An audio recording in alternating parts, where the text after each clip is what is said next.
میرے ذہن میں ایک ترکیب آئی ہے، تو پھر بتاؤ، ذرا سوچو۔ اس پلانٹ یا ہیڈ کوارٹر کو بنانے کے سلسلے میں ملک کے سب سے بڑے سائنسدان، بلکہ ملک کے سب سے بڑے بڑے سائنسدانوں سے کام لیا گیا ہوگا یا نہیں؟ اوہو، بالکل لیا گیا ہوگا، تو پھر اس سے کیا ہوتا ہے؟ اوہو، عقل کو کہیں ادھر ادھر بھیج دیا ہے کیا؟ ہم ان سائنسدانوں سے بہت کچھ معلوم کر سکتے ہیں۔ ارے، اس قدر سامنے کی بات اور اب تک ہم لوگوں نے کو سوچی ہی نہیں۔ اس بات پر حیرت مجھے بھی ہے، لیکن فرحت، سب میں ہم بھی تو شامل ہیں۔ آخر اس سے پہلے ہمیں بھی تو یہ بات کیوں سوچنی چاہیے تھی؟ خیر، گولی مارو اس بات کو اور یہ سوچو کہ ہم غلط جگہ جا رہے ہیں۔ ہمیں تو اس مہم کو سر کرنے کے لیے شارجہ جانا ہوگا۔ بالکل ٹھیک۔ اب ہمیں جلد از جلد واپس اپنے ہیڈ کوارٹر چلے جانا چاہیے۔ ان کے ہیڈ کوارٹر کا سراغ یہاں مل ہی نہیں سکتا۔ افضال تو انچارجہ میں کہیں بیٹھا ہے، اس نے کس قدر محفوظ جگہ پر ہیڈ کوارٹر بنایا ہوگا، یہ ہم سوچ بھی نہیں سکتے۔ تو پھر چلو۔ وہ واپس جانے کے لیے مڑی ہی تھی کہ ایک کار خوفناک رفتار سے ان کے قریب سے گزری، لیکن اس قدر رفتار کے باوجود فرزانہ نے انہیں اندر بیٹھے ہوئے فاروق اور آفتاب کو دیکھ لیا۔ اوہو، یہ اس قدر تیز حالت میں کہاں جا رہے ہیں؟ کون، کس کی بات کر رہی ہو؟ فاروق اور آفتاب کی۔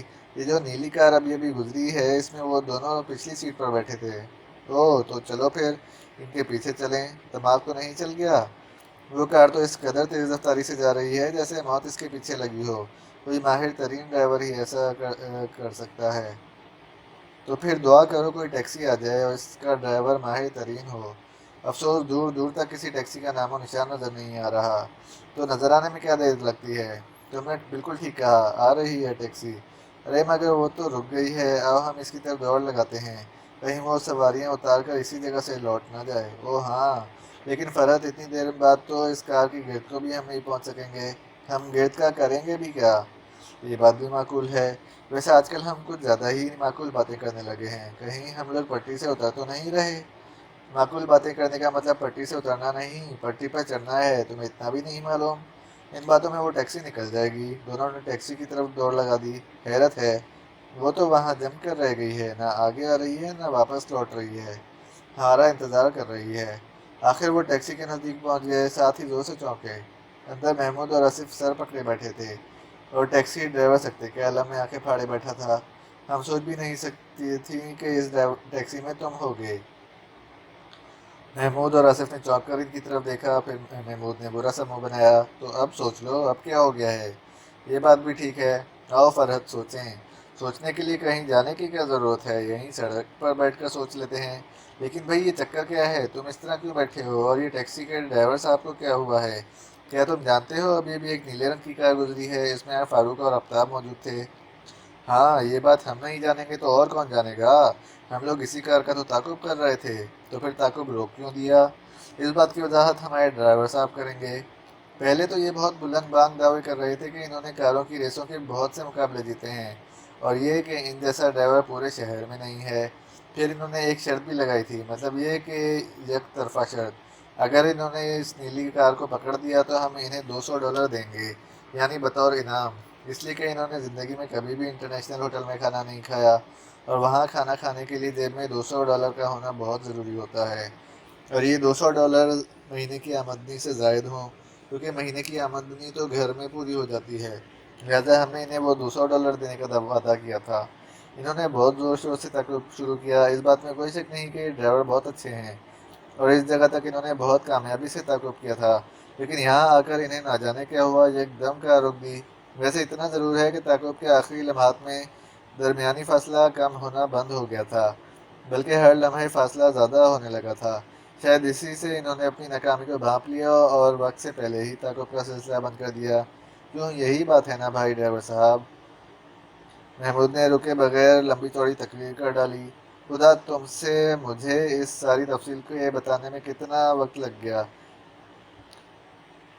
اب تو ہم انہیں مشکل سے ہی پکڑ سکیں گے، فرزانہ نے کہا۔ انہیں پکڑنے کا امکان تو پہلے ہی ختم ہو چکا ہے، اب لکیر کو پیٹنے کی کیا ضرورت ہے؟ ڈرائیور صاحب، کچھ تو بولیے، آپ کو کیا ہو گیا ہے؟ یہ پوچھیے کیا نہیں ہوا؟ آپ کو مذاق کی سوچ رہی ہے، اور میرا ہوٹل انٹرنیشنل کا کھانا ضائع ہو گیا، آپ کو کھانے کی پڑی ہے، اور ہمارے دوست ہاتھوں سے نکل گئے۔ میں اس کار تک نہیں پہنچ سکتا تھا، زندگی بھر بھی تعقب کرتے رہتا تو بھی نہیں، اس لیے کہ میں نے نیلی کار کے نمبر پڑھ لیے تھے۔ اگر یہ بات ہے عقل مند صاحب تو نمبر پڑھنے کی کیا ضرورت تھی؟ نمبر پڑھے بغیر ہی تعاقب جاری رکھتے۔ اوہو آپ نہیں سمجھے، آپ نہیں سمجھیں گے۔ اوہو ہم سمجھ بھی کیسے سکتے ہیں جب تک کہ آپ سمجھا نہ دیں۔ وہ میرا باپ تھا۔ کون؟ نیلی کار کا ڈرائیور؟ نیلی کار کا ڈرائیور آپ کا باپ تھا؟ تو پھر اس سے کیا ہوتا ہے؟ میں اپنے آپ سے کبھی بھی نہیں جیت سکتا۔ اس نے مجھ سے بھی بڑے بڑے بین الاقوامی مقابلے جیت رکھے ہیں۔ دت تیری کی! محمود نے جھلا کر اپنی ران پر ہاتھ مارا، لیکن چونکہ آصف ساتھ بیٹھا ہوا تھا اس لیے ہاتھ جا کر لگا آصف کی ران پر۔ آنکھیں ہیں یا بٹن؟ یا اب اپنی اور دوسروں کی رانوں میں بھی تمیز نہیں رہی؟ اوہ معاف کرنا یار، ہاتھ ذرا پھسل گیا تھا۔ تو تم تینوں نے پھسلنے کے لیے ایک ایک چیز مخصوص کر رکھی ہے۔ فاروق کی زبان پھسل جاتی ہے، تمہارا ہاتھ پھسل جاتا ہے، اور فرزانہ تمہارا کیا پھسلتا ہے بھلا؟ آصف نے جلدی جلدی کہا۔ پاؤں، اس نے فوراً کہا۔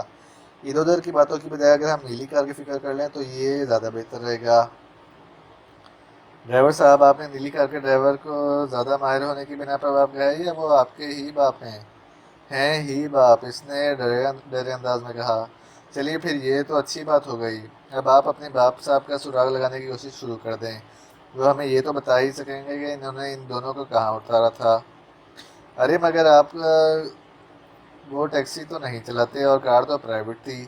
ہاں لیکن وہ دوسروں کو لفٹ دینے کے بہت شوقین ہیں۔ اوہ اچھا، یہ اور اچھا ہے۔ اس وقت ان کے کھانے کا وقت ہو چلا ہے، میں آپ کو اس ہوٹل تک لے چلتا ہوں جہاں وہ کھانا کھاتے ہیں۔ بہت خوب، یہ ہوئی نا بات۔ افسوس، یہ $200 مجھے ہمیشہ یاد رہیں گے جو ملتے ملتے رہ گئے۔ اگر مقابلے میں باپ نہ نکل آتا تو میں دیکھ لیتا۔ دیکھ تو آپ اب بھی رہے ہیں کیونکہ آپ کی آنکھیں بند نہیں ہیں۔ ارے کہیں آپ آنکھیں بند کر کے دیکھنے کے عادی تو نہیں ہیں؟ فرحت نے حیرت زدہ انداز میں کہا۔ ڈرائیور نے اسے کھا جانے والی نظروں سے گھورا۔ چلیے بیٹھ جائیے، آپ بھی کیا یاد کریں گی؟ یہ آپ بھی کیوں 2 بار کیوں کہا؟ اور تم نے جیسے کوئی کسر چھوڑ دی۔ ذرا سے جملے میں 2 بار آپ کہہ دیا۔ فرحت الٹ پڑی۔ خاموش ورنہ یہ ہمیں ساتھ نہیں لے جائیں گے، اس نے چلا کر کہا۔ نہیں تو انہوں نے تو ایسی کوئی بات نہیں کہی۔ کیوں جناب؟ نہیں میں تو کسی بھی قسم کی کوئی بات نہیں کہی، اس نے چونک کر کہا۔ بہتر ہوگا اب آپ چل ہی پڑیں۔ جی اچھا، لیکن اب کم از کم اس ہوٹل کے کھانے کا بل آپ زائد دے دیں گے نا؟ ہاں دے دیں گے، اگرچہ تم نے ہمیں بہت زیادہ مایوس کیا ہے۔ کیا آپ میری خاطر ذرا کم مایوس نہیں ہو سکتے؟ یا تم عجیب آدمی ہو۔ میں کہتا ہوں اب چلو، ہمیں تمہارے باپ سے اپنے 2 ساتھیوں کا پتہ بھی معلوم کرنا ہے۔